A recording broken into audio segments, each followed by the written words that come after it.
everyone, I'm Jenna, and today I will be discussing my DISC personality assessment and reflecting on it for organizational leadership.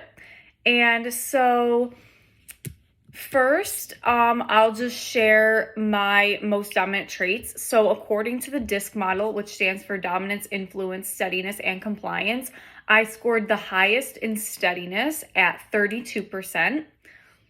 This is followed by compliance at 30%, dominance at 23%, and influence at 15%. So steadiness describes your temperament, your patience, persistence, and thoughtfulness. This was my highest scored one. Compliance describes how you approach and organize your activity, procedures, and responsibilities. Dominance describes the way you deal with problems and assert yourself and in control of situations. And influence describes the way you deal with people and the way you communicate and relate to others. So reflecting on my dominant traits and how they align with my current academic and career aspirations.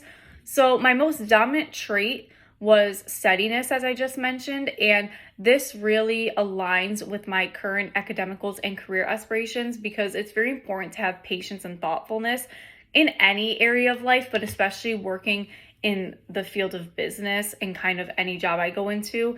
Of course, especially working on a team, it's really important to always have patience and thoughtfulness. And I think it's okay that some of us may be more impatient than others and maybe get a little more flustered or frustrated easier than others. But I think it's still very important to always keep your cool and to just always have patience with others. So I always try to have compassion for others and help people. And that's also very important. And so for compliance, which was my second ranked trait, whenever working on a project individually or even with a team too, especially, I always organize the phases, set objectives, and plans to complete each aspect of the project and communicate with my team. This really helps to just organize everything, kind of take it step by step, especially if it's a very long project, like if it's a semester long project, there's a lot of parts to it. It's really important to just kind of be organized, and I happen to be very good at that. So that's kind of like what I'll do when I first start working on a project. And so for dominance, which was my third ranked trait, I think dominance is a good thing, but I think too much of it is definitely bad. So it's really important to have a good balance on it. I think I do a good job of asserting myself where I need to, but I don't insert myself in situations that don't involve me or that I can't mediate. I'll try always to mediate. I feel like I'm pretty good at mediating, but if it's not a situation that really concerns me, I just kind of stay out of it. So, yeah. But yeah, I think for dominance, it's a good thing, but you have to have a good balance on it because too much of it can be bad. And so for my lowest ranked trait was influence.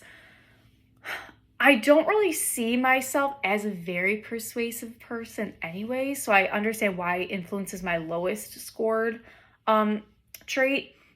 But I think I can try to be a little more influential in certain situations, especially going into career in business. I mean, even if you don't go into a sales job, I feel like it's still good to be influential because you're trying, even if in an interview, you got to sell yourself, you have to sell your thoughts, ideas to others. So all that stuff is very important.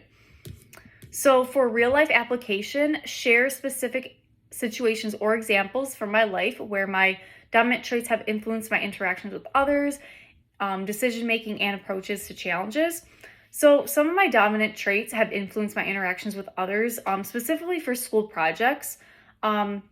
Sometimes they can be very stressful. I definitely have had some school projects here at my time at Roberts that have been very stressful. Maybe there's someone that you feel isn't really pulling their weight. They don't respond to group chats. They don't show up for team meetings, and it's kind of like, where are you? It does get frustrating, especially, and I'm not someone that really is going to confront someone. So definitely conflict management can be a little tricky there. if someone's really not pulling their weight.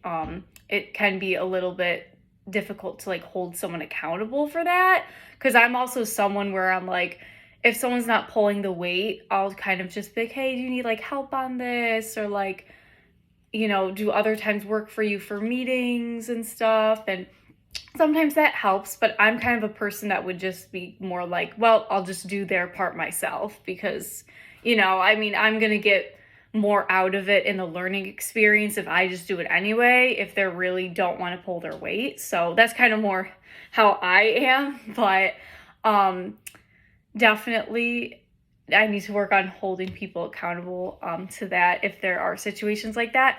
But working on team projects that are stressful, I think that steadiness, my most dominant trait, has definitely taken place. And while I might get stressed out or frustrated, I always have patience. I'm always kind to everyone. I try to communicate effectively, and I tend to be thoughtful to everybody, and not like make assumptions or anything. So I think the patience and steadiness trait is very important here. And so for non-dominant trait development, discuss one non-dominant trait and explain how developing or adapting this trait could enhance my personal and professional growth. So as I mentioned, my least dominant trait is influence. This is a trait that I could develop to help me in my career. And as I just kind of talked about a few minutes ago, going into any area of business, even if I don't have a sales job, it's very important to know how to sell your thoughts, ideas, projects, strategies, sell yourself, be persuasive when you're working on a team. So that's very important trait. And since it was my least, I definitely could try to help myself to strengthen this trait, because this could help me to be more influential and persuasive. This can also help me to be a more effective communicator and to better relate to others. So this is definitely a trait that I can work on growing, and I think along the way I will, once I start working full time. I think I definitely can grow these traits, but also keep my most strong traits, like the steadiness and compliance were my strongest. So yeah, I really liked this assessment. I think it was great to do. I definitely understand myself better and kind of my tendencies.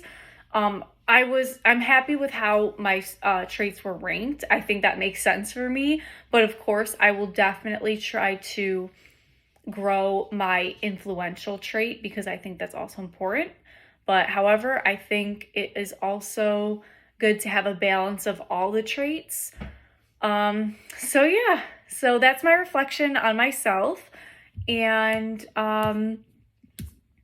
yeah, so thank you for a great semester, Professor Myers. I really enjoyed your class. I enjoyed working with my classmates, and I hope everybody has an amazing summer and everyone is in good health, and God's blessings to you all. Thank you and have a great day.